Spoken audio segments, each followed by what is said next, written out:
Well friends, दो देशों के बीच की सीमा को हम अलग अलग नामों से जानते हैं, जैसे line of control, international border और एक्चुअल लाइन ऑफ कंट्रोल। लेकिन क्या हमने कभी सोचा है कि इन तीनों नामों के बीच में क्या क्या फर्क होगा? तो चलिए आज जानते हैं हमारे इस वीडियो में। सबसे पहले हमारे पास है LOC यानी कि लाइन ऑफ कंट्रोल। भारत और पाकिस्तान के बीच युद्ध विराम रेखा है। इसे नियंत्रण रेखा भी कहा जाता है। नियंत्रण रेखा पर किसी भी देश का कोई नियंत्रण नहीं होता है, इसलिए लाइन ऑफ कंट्रोल पर युद्ध की स्थिति हमेशा बनी रहती है। LOC के इतिहास के बारे में अगर बात करें तो जम्मू कश्मीर एक रियासत थी। यहाँ के राजा हरि सिंह थे। वह अपने राज्य को स्वतंत्र रखना चाहते थे और उसे एक अलग देश बनाना चाहते थे। दूसरी ओर पाकिस्तान जम्मू कश्मीर को अपने क्षेत्र में शामिल करना चाहता था। महाराजा हरि सिंह भारत और पाकिस्तान किसी भी देश में नहीं मिलना चाहते थे, लेकिन पाकिस्तान बलपूर्वक जम्मू कश्मीर को शामिल करना चाहता था, जिस कारण उसने काबुलियों के रूप में जम्मू कश्मीर पर कब्जा करने का निर्णय लिया। इसी क्रम में जम्मू कश्मीर को शामिल करने के लिए पाकिस्तान सेना ने काबुलियों के साथ मिलकर जम्मू कश्मीर पर हमला कर दिया, जिससे वह जम्मू कश्मीर पर कब्जा कर सकें।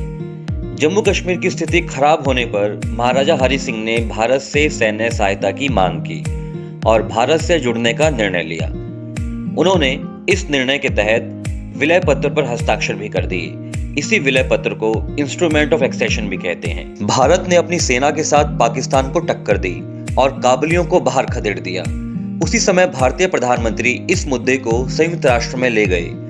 संयुक्त राष्ट्र के एक फैसले के अनुसार जो देश जहां पर है वो वहीं पर रहेगा। इसको दोनों देशों ने माना। दोनों सेनाएं अपनी अपनी जगह पर रुक गई। दोनों सेनाओं के बीच की रेखा को ही लाइन ऑफ कंट्रोल कहा गया। अब बात करते हैं इंटरनेशनल बॉर्डर की, यानी अंतरराष्ट्रीय सीमा।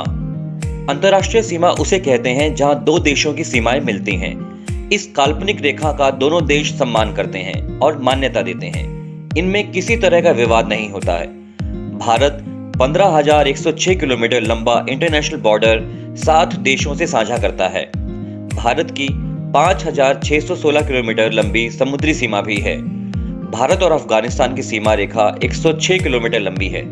इसके अलावा भारत पाकिस्तान के साथ 3,323 किलोमीटर लंबा बॉर्डर साझा करता है, जिसमें से 740 किलोमीटर को छोड़कर बाकी को इंटरनेशनल बॉर्डर का दर्जा मिला हुआ है। और अंत में हम बात करते हैं वास्तविक नियंत्रण रेखा यानी LAC की। भारत और चीन के बीच 4,057 किलोमीटर लंबी अरुणाचल प्रदेश से लेकर लद्दाख तक फैली हुई एक रेखा है, जो प्रमुख रूप से 3 सेक्टरों में बटी हुई है। पश्चिमी सेक्टर लद्दाख और कश्मीर तक है। मध्य सेक्टर उत्तराखंड और हिमाचल प्रदेश के इलाके में है और पूर्वी सेक्टर सिक्किम और अरुणाचल प्रदेश में है। LAC मूल रूप से मैकमोहन रेखा पर आधारित होती है। 1914 में तत्कालीन ब्रिटिश भारत के सचिव हेनरी मैकमोहन और तिब्बत के प्रतिनिधि के बीच शिमला समझौता किया गया था, जिसके तहत जिस रेखा ने दोनों देशों को विभाजित किया, उसी रेखा का नाम मैकमोहन रेखा रख दिया गया। वास्तविक नियंत्रण रेखा जम्मू कश्मीर में भारत अधिकृत क्षेत्र और चीन अधिकृत क्षेत्र अक्साई चीन को अलग कर देती है, और यह लद्दाख, कश्मीर, उत्तराखंड, हिमाचल, सिक्किम और अरुणाचल प्रदेश से होकर गुजरते हुए निकलती है, जो एक प्रकार का सीज फायर क्षेत्र कहलाता है। 1962 के भारत चीन युद्ध के बाद दोनों देशों में तैनात की जाने वाली सेनाओं के स्थान को वास्तविक नियंत्रण रेखा कहा जाने लगा।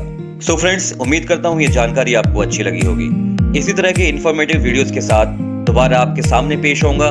तब तक के लिए जय हिंद, जय भारत।